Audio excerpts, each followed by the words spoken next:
Hi again, this is Wendy from Tai Chi The Way of Life from Facebook. Subscribe to my YouTube channel down here. I like to do focus a lot on my training where I do overhead movements. Another thing is I focus on is working on one side of the body and then working on the other side of the body, just to make sure, because when you're doing things with both sides together, like a squat, you always have a dominant side, and that dominant side would take over. So that's why I focus on working on my left and then on my right, so that to balance between the dominant side and the weaker side, and it's only natural that we have. But the more the difference between both sides becomes larger, it causes problems basically. You have one tighter than the other side, and it affects your martial arts in this case, and of course any other kind of sports training. So this is the kind of thing I do. So your overhead lunges is great because you're working on one side, and of course a single leg deadlift.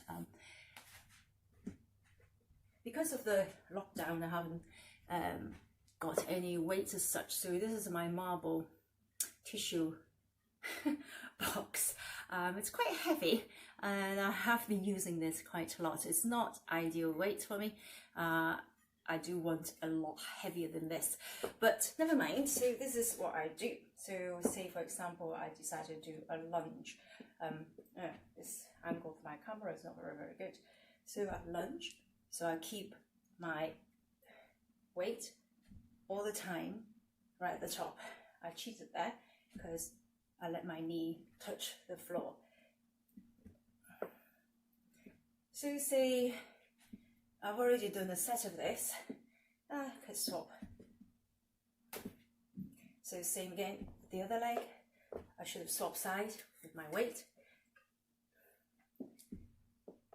So I'm just doing old lunges, but overhead.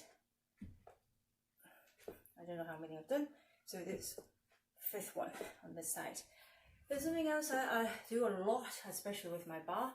It's overhead squat. So my weight is above and I just squat down. So this is really good for keeping my back strong, keeping my lower back really strong, and disciplining my spine to stay in that neutral position,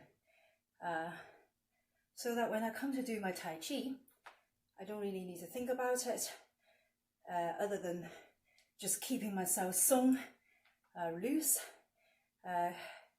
developing those gaps in my joint when I'm doing Tai Chi. Again, you can do this 10 reps or whatever, and you can repeat. There's something else that's really helpful. Like I said before, I like to focus on just training separate side separately.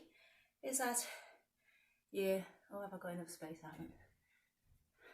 Again, this is not my ideal weight, but I just pick up my weight. So this is like it's a single leg deadlift basically.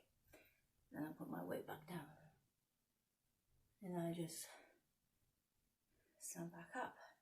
So I apply my Tai Chi, my rooting, into these kind of things. So I loosen my knee, so my knee is slightly bent.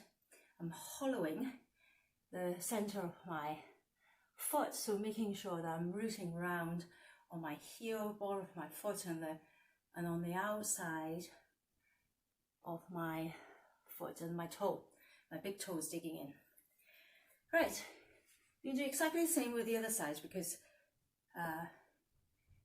and for any other non-martial art group, maybe picking this video up as an exercise routine. This is actually really good for your glute. There's a big hype about having a round, firm bottom, or people deliberately just train the butt, the glute, to make it bigger, which I do find it quite hilarious, but I mean, it's better than have a saggy goat ass, as they put it. But this is really good, not just for balance and to work on the different side of your body and making sure that it's more balanced, yeah, between your left and your right. You haven't got a really strong side and quite a weak side. So that's a great exercise for your butt if you want nice round bumps. Anyway, thank you for watching, and remember, do subscribe to my YouTube channel if you haven't already. And it is Wendy from Tai Chi The Way of Life, and thank you for watching. Until next time, so bye for now, and God bless.